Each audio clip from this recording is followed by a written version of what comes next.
Et bonjour à tous, c'était Treza. On va regarder dans cette vidéo les pouvoirs et certaines cartes de classe des héros.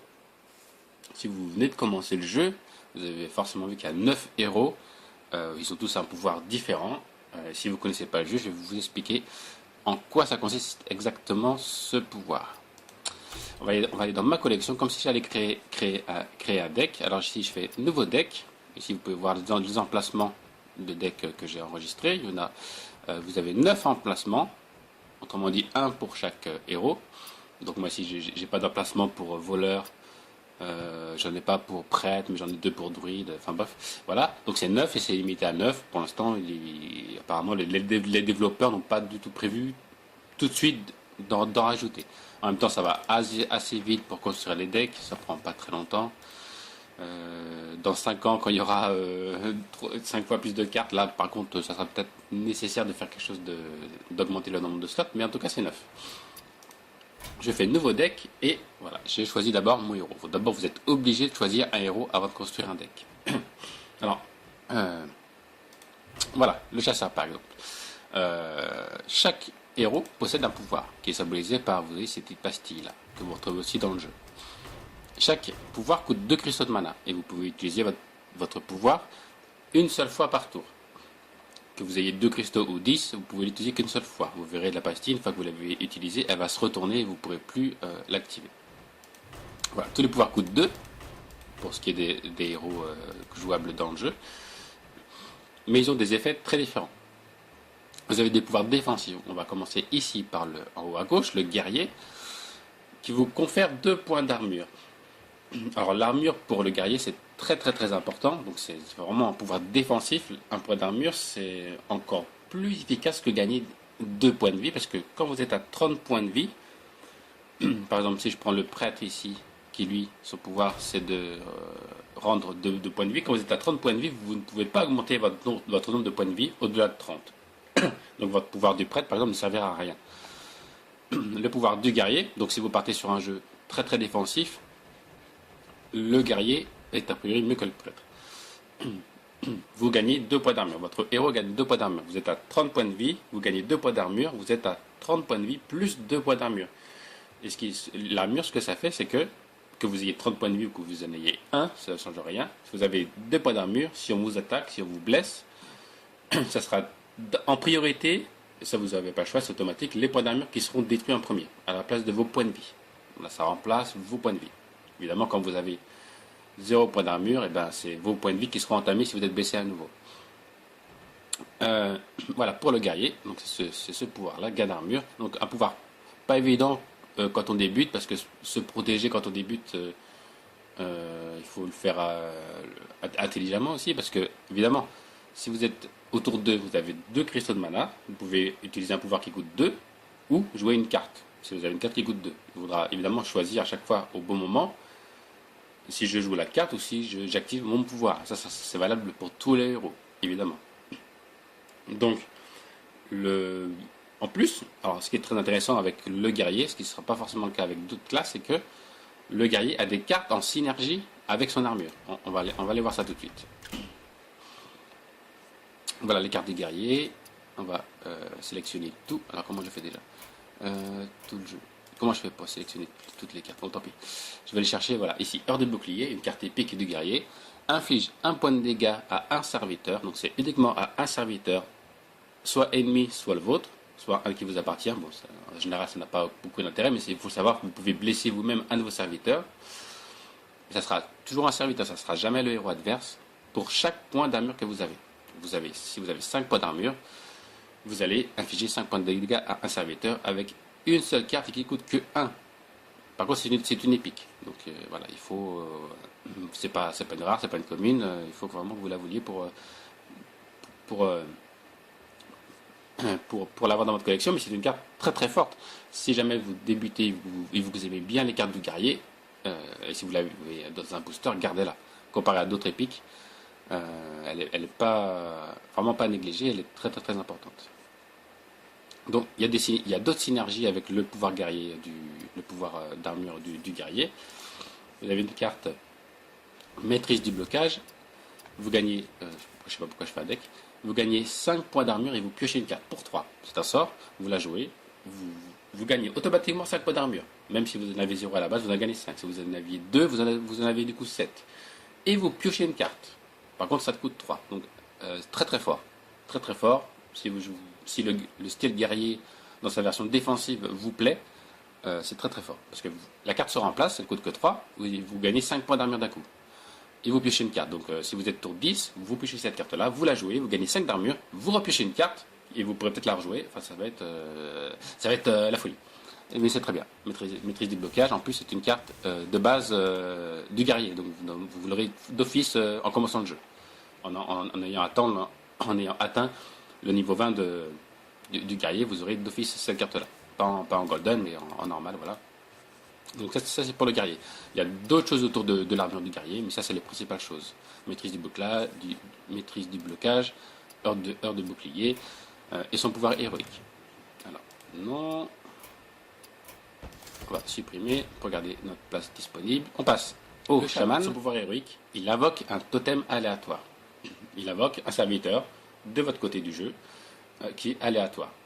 Il y en a 4, c'est aléatoire parmi 4 en fait. Vous avez un serviteur qui est 0 point de vie, 0 point d'attaque, 2 points de vie. Et ce qu'il fait, c'est que à chaque fin de votre tour, il rend 1 point de vie à tous vos serviteurs, lui y compris. Vous en avez, vous en avez un autre, un serviteur qui est 1-1, c'est tout. Il est juste 1-1, voilà. c'est tout ce qu'il fait. Il n'a pas de capacité précise, c'est juste un totem en plus. Vous avez un serviteur qui est 0-2, donc 0 d'attaque, 2 points de vie, dégâts des sorts. Le dégât des sorts, qu'est-ce que c'est? C'est si vous jouez un sort qui inflige des dégâts, si vous avez un de vos serviteurs qui a le pouvoir ou la capacité plutôt, de dégâts des sorts, qui peut être dégâts des sorts en général c'est plus 1, il y a d'autres types de dégâts des sorts, mais plus 1, vous jouez un sort qui inflige 3 points de dégâts, ben le dégât des sorts fera que il infligera 4 points de dégâts à la place de 3. Ça sera écrit sur votre carte. Vous verrez, il y aura un petit halo lumineux qui indique que la carte a un effet supplémentaire, un effet boosté.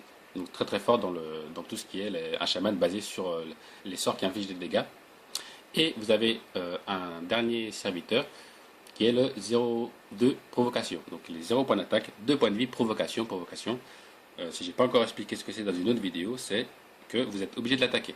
Dans Hearthstone, vous avez le choix d'attaquer le serviteur que vous voulez adverse ou le héros adverse, sauf s'il y a un serviteur qui est provocation ou taunt en anglais sur le terrain adverse. Vous êtes obligé de l'attaquer. Vous ne pouvez pas faire comme s'il n'existait pas. Vous devez d'abord le tuer pour après attaquer ce que vous voulez. Donc parmi 4 totems, vous en invoquez un aléatoirement.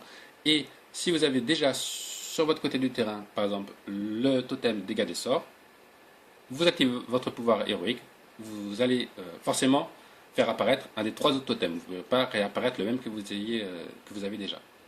Donc ce qui fait qu'à un moment donné, il y a une limite. C'est ça que je trouve dommage avec ce pouvoir, c'est que si vous avez activé 4 fois votre pouvoir héroïque, même si vous avez encore 7 slots disponibles, parce que vous pouvez avoir 7 serviteurs en même temps sur le terrain de votre côté, vous en avez 4, ce sont des totems créés par votre pouvoir, vous ne pourrez plus du tout utiliser votre pouvoir. Ça vous mettra un message d'erreur, ça vous mettra que vous ne pouvez plus du tout utiliser de pouvoir. C'est dommage parce que ce type de pouvoir-là, il est limité, en plus c'est pas très fort vu que c'est aléatoire. On le verra parmi les autres pouvoirs, c'est sans doute le moins fort. Le guerrier, lui, il sera jamais limité en points d'armure. Vous pouvez monter à des 50 et quelques points d'armure. Le chaman, lui, il est limité parce qu'il peut en invoquer que 4 aléatoires. Ensuite, il y a une chose intéressante, c'est que vous invoquez forcément un serviteur de type totem. Et, on va aller voir ça, vous avez des cartes en synergie, des cartes de chaman, cartes de classe, des cartes en synergie avec tout ce qui est totem. Mais encore, c'est même pas très fort. Moi, je vous les montre quand même. Puissance totémique pour 0. Ça coûte 0, c'est un sort.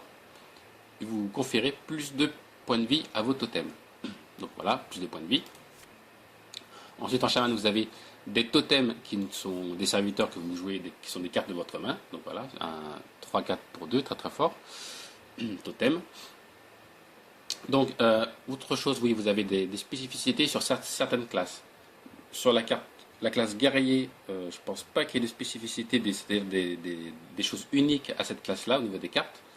Le chaman, déjà, on arrive à une capacité unique qui est la surcharge. Vous n'aurez que sur les classes, les cartes de classe chaman, surcharge 1. Qu'est-ce que ça veut dire? Ça veut dire, si vous jouez au tour 2 ou au tour 5, peu importe, ce serviteur, comme il a surcharge 1, vous allez avoir un cristaux de mana qui sera bloqué. Ça veut dire que vous êtes tour 2, vous jouez ce serviteur. Au prochain tour, vous auriez dû avoir 3 cristaux de mana, puisque vous êtes tour 2. Au troisième tour, un nouveau cristaux de mana apparaît de votre côté. Au lieu d'en avoir 3, vous en aurez un 2 parce qu'il y aura un petit cadenas, c'est ce qui s'appelle la surcharge, c'est-à-dire c'est tout simplement, il coûte 2, il est 3, 4, ce qui est extrêmement fort. Il n'y a pas de serviteur avec des points avec des stats comme celle-ci pour 2, sans défaut. Sans défaut, je veux dire, il y a pas ça fait pas piocher l'adversaire, ça ne fait pas, il n'y a pas de rate d'agonie qui vous pénalise, ce genre de choses. Mais par contre, vous êtes au prochain tour, vous serez en surcharge de 1 cristaux de mana. Et j'espère que j'ai bien expliqué. Il y a d'autres cartes qui ont la surcharge, par exemple cette arme-là, pour 2 points de cristaux de mana. Elle est 2, 3. J'ai pas encore expliqué les armes, je sais pas si je l'aurais expliqué comme vous aurez déjà vu cette vidéo, mais je préférerais l'expliquer pendant une partie, les armes, comment elles fonctionnent. Totem, voilà, ça c'est un autre totem mais qui n'a pas d'effet sur les totems. Donc vraiment les totems, c'est le chaman revient en force mais dans une version très très très aggro, mais pendant longtemps c'était vraiment une classe vachement défavorisée parce que vraiment son pouvoir est héroïque, son effet aléatoire. En général on veut très très très souvent la 0-2 provocation, parce que pouvoir créer une provocation à partir de rien, juste à partir de son pouvoir, c'est très fort. Mais malheureusement, c'est vraiment un pouvoir beaucoup moins efficace que le reste, je pense. Ensuite, le voleur. Bon, je m'arrête là pour chaque classe. Je ne vais pas essayer de faire trop long non plus. Le voleur, donc on parlait des armes. Son pouvoir héroïque au voleur, c'est de vous équipe d'une arme, une dague, un 2. Alors, une arme, bah, je vais plus en parler vu que je parle ici du pouvoir du voleur. On va essayer d'en trouver une arme, pour voir comment elle se présente quand elle est sous forme de carte, tout simplement. Alors, ici, voilà. Ici, une arme qui coûte 5. Donc, carte de base du voleur, parce que vous voyez qu'il n'y a pas de médaillon de rareté. Donc, vous l'aurez dès le début du jeu. 5 cristaux de mana, 3 d'attaque et 4 de défense. Ou plutôt 4 de durabilité. On appelle ça la durabilité ici. Donc, alors, petit rappel, c'est une carte de classe, donc je peux pas la décrafter. Elle est impossible à créer et je ne peux pas la détruire pour récupérer de la poussière. Elle est liée au compte. Donc 3 d'attaque, j'affiche 3 points de dégâts, tout simplement. Les points d'attaque, c'est ce qui va permettre à votre héros d'attaquer. Normalement, votre héros n'attaque pas. Il n'a pas de point d'attaque, contrairement à vos serviteurs. Pareil, même chose. Si vous avez un serviteur sur votre côté du terrain, un serviteur que vous contrôlez, et qui a 0 point d'attaque, il ne pourra pas attaquer. Donc les héros, c'est pareil. À partir du moment où vous équipez une arme, ben, votre héros acquiert des points d'attaque, suivant l'arme que vous avez équipée, et des points de durabilité. Les points de durabilité, c'est tout simplement le nombre d'utilisations que vous pouvez effectuer avec cette arme, tout simplement. Donc celle-ci, je l'équipe à 5. Je peux attaquer tout de suite après l'avoir équipée, dans le même tour. J'attaque une première fois à 3. Et ce qui va se passer ici, c'est que mon 4 va passer à 3, tout simplement. Et une fois que c'est à 0, la carte est détruite. Donc sur le terrain, ça se passe que vous avez votre héros ici, en bas, voilà. À droite, son pouvoir héroïque. Ici, vous avez vos cristaux. Et l'arme, elle vient ici à gauche du héros. Par contre, ça ne fonctionne que au moment, pendant votre tour, que quand vous attaquez. Si votre adversaire vous attaque et que vous avez votre arme d'équipée, ce qui va se passer, c'est que ça fera comme le pouvoir héroïque, la petite pastille va se refermer. Voilà. Elle se retourne pour le pouvoir héroïque, vous ne pouvez plus l'utiliser. Et pour l'arme, elle va se fermer. Vous verrez, ça fera une espèce de volet qui va se fermer, un petit bruit, ça fera un petit bruit métallique. Donc, celui qui vous attaque ne prendra pas des points de dégâts. Parce que votre arme, vous la rangez quand vous ne jouez pas, tout simplement. On va dire ça comme ça. Donc ça, c'est le pouvoir du voleur. Alors voleur, c'est une classe que je ne joue pas. Pas facile pour un débutant. Et des sorts extrêmement puissants. ne serait-ce que attaque sournoise, une carte de base du voleur, pour 0, donc une carte qui coûte 0 et qui sont puissantes, vous en avez très très très peu dans le jeu. Le voleur, lui c'est sa force. Inflige 2 points de dégâts à un serviteur indemne. Donc, indemne, tout simplement, il ne faut pas qu'il soit blessé. Vous avez une 3-2 dans le camp adverse, vous faites attaque sournoise, vous allez le détruire, et ça vous aura coûté 0 points de mana, ça vous aura coûté une carte. Que dire? C'est vraiment fort. Donc il y a des synergies avec le pouvoir héroïque du voleur.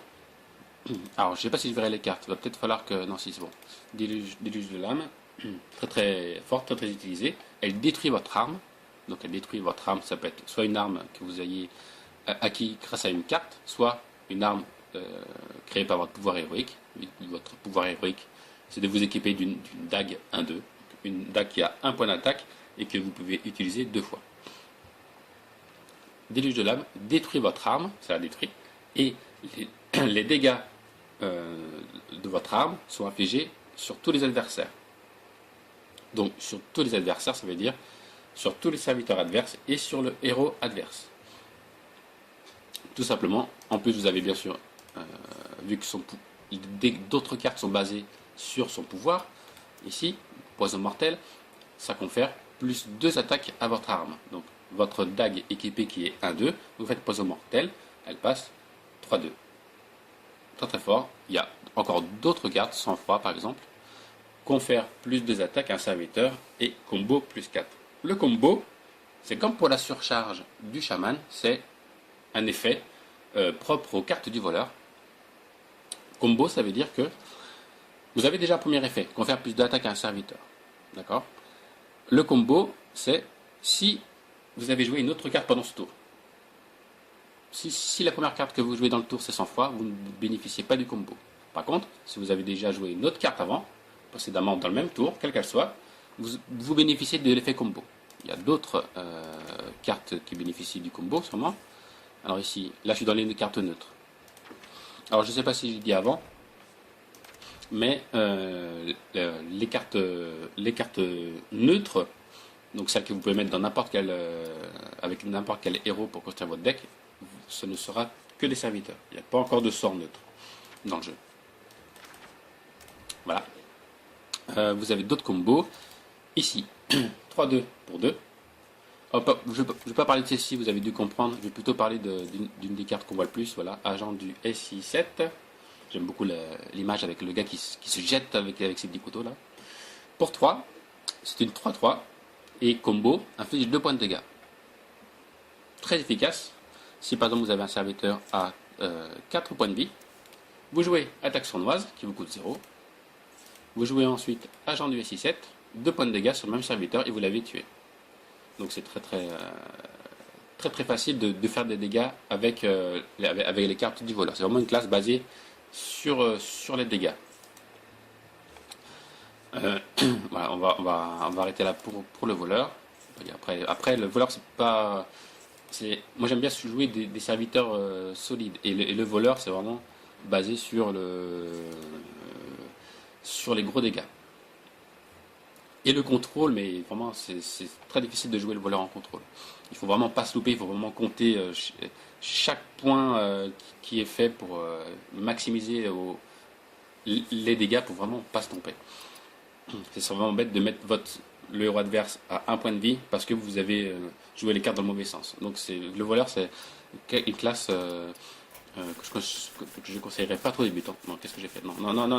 Là, c'est une création de deck automatique quand on veut pas se faire chier à créer une par une les cartes, mais en fait c'est complètement aléatoire, c'est le jeu qui fait ça tout seul. Donc les cartes elles sont toutes bêtes.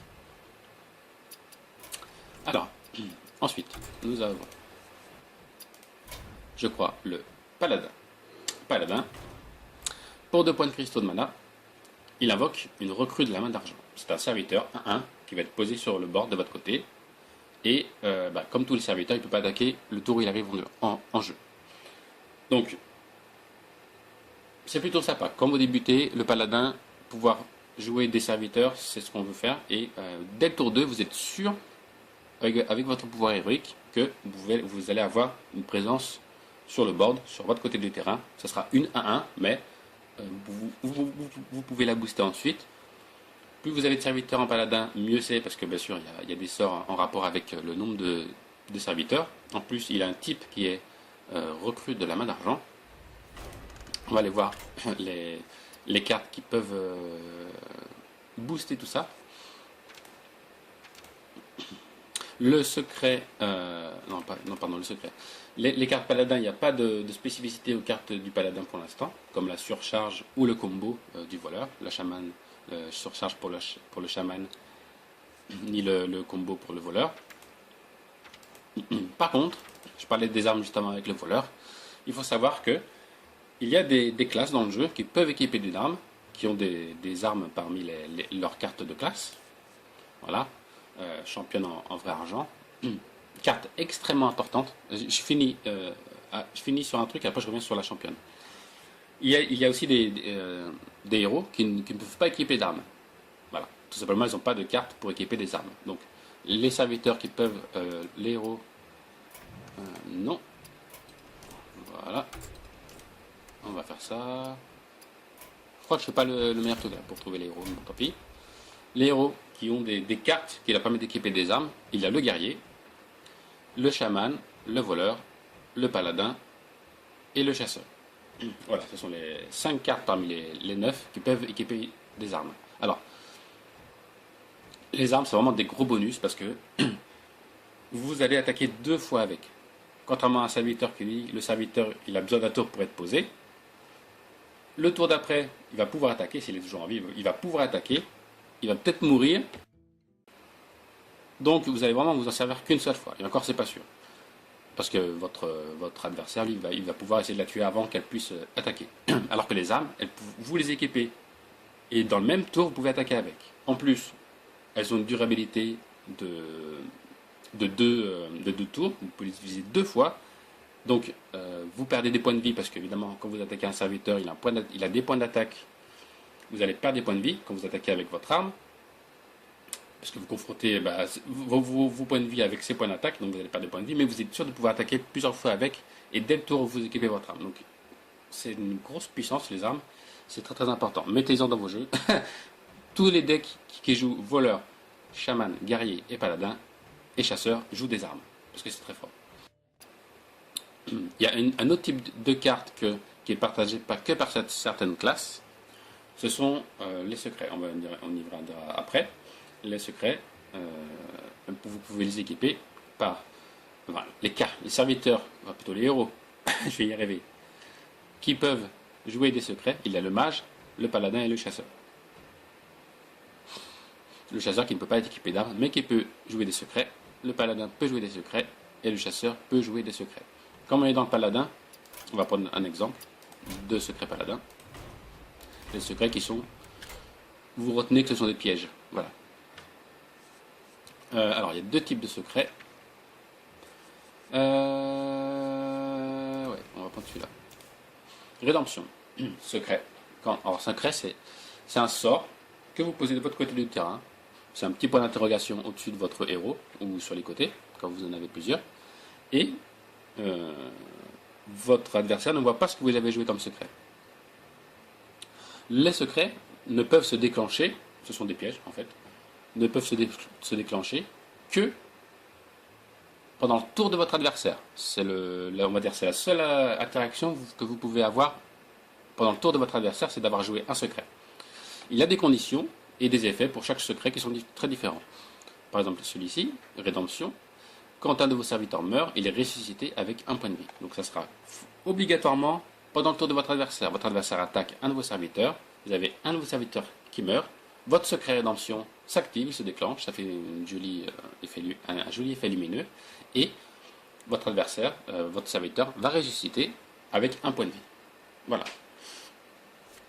Il y a d'autres types de secrets, venger, très très utile, très utilisé. Il est impossible à créer. Même si vous voyez le médaillon commune, ça veut dire qu'il provient d'une aventure. Ici, c'est précisé Nax Ramas. Très très fort et très très pénible à obtenir. Parce que pour obtenir les secrets, les cartes des aventures, il faut battre des boss. Et cette carte-là, qui est une carte paladin, il faut, avec un deck préconstruit, battre Kel'Thuzad, le gros boss de Naxxramas, avec un deck que le jeu vous donne. Vous ne pouvez pas choisir les cartes. La récompense, c'est cette carte vengée, mais le duel est extrêmement pénible. Mais je vous laisse la surprise. Ce secret, ça fait que quand l'un de vos serviteurs meurt, Venger va se déclencher et il va donner plus 3 d'attaque, plus 2 de points de vie à un autre de mes serviteurs. Ça sera aléatoire parmi mes autres serviteurs qui, eux, ont survécu. Donc, toujours pareil, ça ne va s'activer que pendant le tour de mon adversaire. La seule exception à cette règle, c'est le esprit combatif. C'est un secret qui s'active que quand mon tour commence. Donne plus 1 à vos serviteurs quand mon tour commence. Là où c'est bien, c'est que si je n'ai aucun serviteur, l'esprit combatif ne s'activera pas, ne se déclenchera pas. Donc c'est très utile. Noble sacrifice, tant qu'on y est, on fait le tour, parce que les secrets, surtout en ce moment, vous allez en voir énormément. C'est très important de jouer autour de secrets. Que vous soyez vous-même le joueur du secret ou que vous soyez là, son adversaire, il faut connaître toutes les possibilités que peuvent jouer votre adversaire quand il joue un secret. Il faut jouer autour, c'est-à-dire essayer de le contourner en faisant en sorte que vous gardez le maximum de contrôle sur ce qui se passe. Il faut que vous puissiez anticiper chaque secret et donc jouer vos cartes et vos actions, c'est-à-dire attaquer, défendre, etc., en fonction des secrets que votre adversaire pose. Vous ne pouvez pas jouer de la même façon si votre adversaire a posé un secret ou s'il n'en a pas joué. Ce serait une très grosse erreur. Mais comme les secrets sont masqués, vous ne savez pas quel secret l'adversaire a joué, c'est très difficile, mais en même temps c'est très intéressant aussi.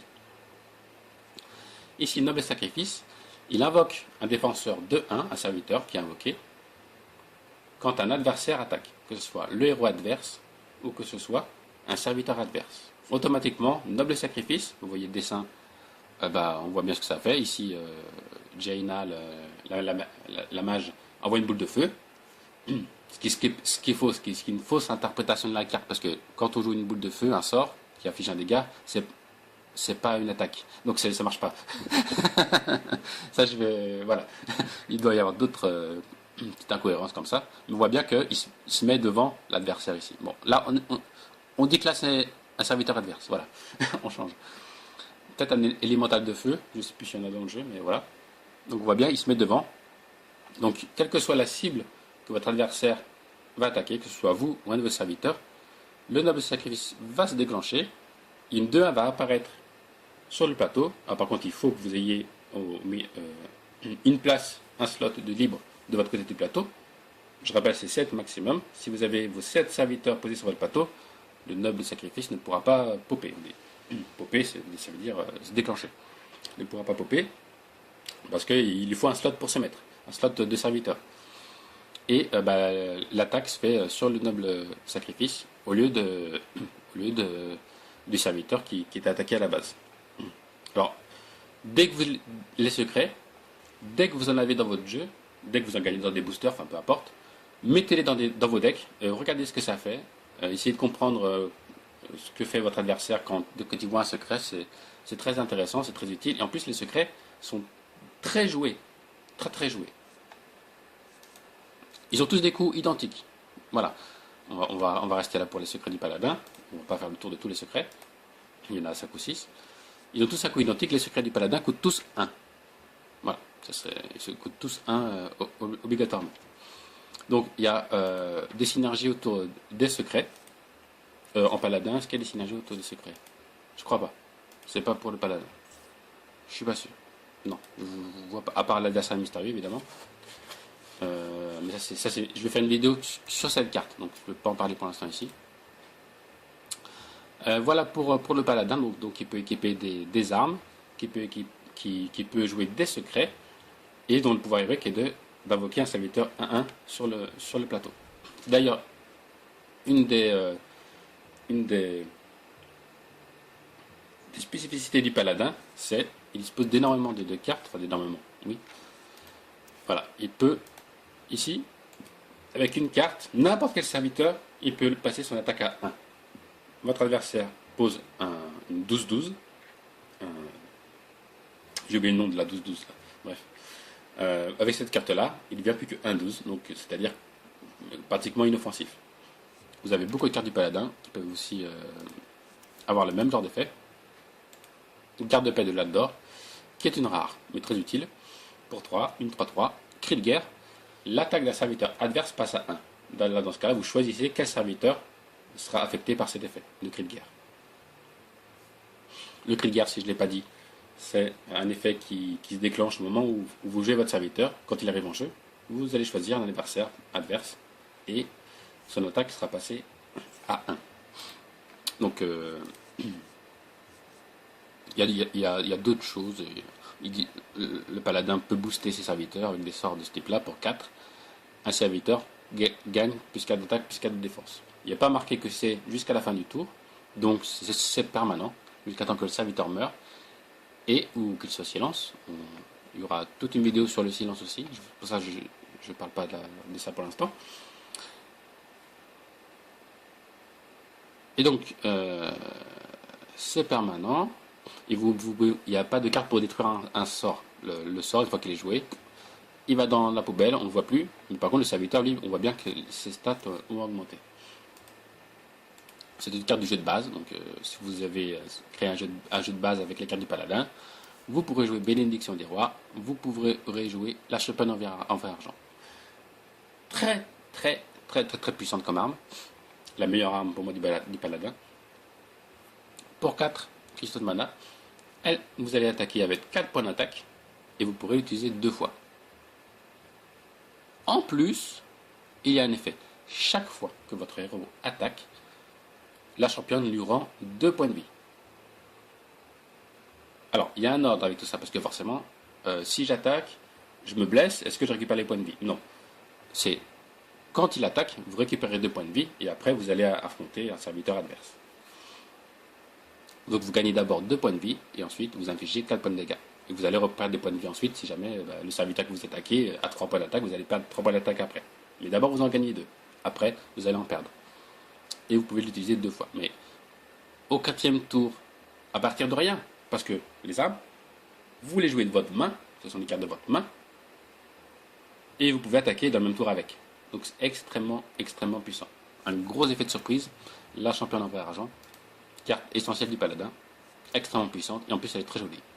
J'adore cette épée, on dirait l'épée dans Thundercats, pour cette partie-là, en foil, en doré. Très jolie. Donc en doré, il vous suffit d'augmenter le niveau de votre paladin pour avoir les cartes en version dorée. Consécration, très puissante. Pour 4, inflige 2 points de dégâts à tous les adversaires, c'est-à-dire tous les serviteurs adverses et les héros adverses. Pour 4, quel que soit le nombre de serviteurs qu'il y a sur le terrain. Si votre adversaire a 5 serviteurs qui sont 3-2, vous allez tous les détruire. Très puissant. C'est une carte de base, donc c'est une carte à ne vraiment pas négliger. C'est une carte essentielle du paladin. Une autre carte essentielle qui fait combo avec celle-ci, c'est égalité. Égalité, pour 2, un sort. Les points de vie de tous les serviteurs passent à 1. Tous les serviteurs, les vôtres et ceux de votre adversaire. Tous les points de vie passent à 1. Autant vous dire que si vous jouez égalité et qu'ensuite consécration, et bien vous allez raser complètement le board adverse. Vous allez détruire tous ces serviteurs. Donc c'est extrêmement fort évidemment. À jouer au bon moment, quitte à garder son égalité en main tant que c'est pas tant que vous n'avez pas de consécration pour la jouer juste après. Parce qu'évidemment, si vous jouez égalité et que vous ne faites rien juste après, c'est beaucoup moins fort. Vous laissez à votre adversaire l'initiative de faire ce qu'il veut avec ses serviteurs qui seront à 1 point de vie. Par contre, c'est tous les serviteurs, c'est pas que les serviteurs adverses. Bon, allez, on va arrêter là pour le paladin. Il y aura encore beaucoup de choses à dire, mais on va passer sur la prochaine classe, qui est le chasseur. Le chasseur, il y a beaucoup de choses à dire aussi. Je me demande si je ne vais pas m'arrêter là pour l'instant. On a fait guerrier, chaman, voleur, paladin. Ouais, je vais peut-être m'arrêter là pour l'instant pour cette vidéo de présentation des héros et de leur pouvoir.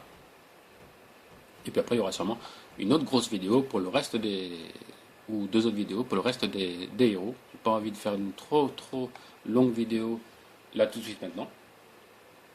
Donc, je vous dis à la prochaine.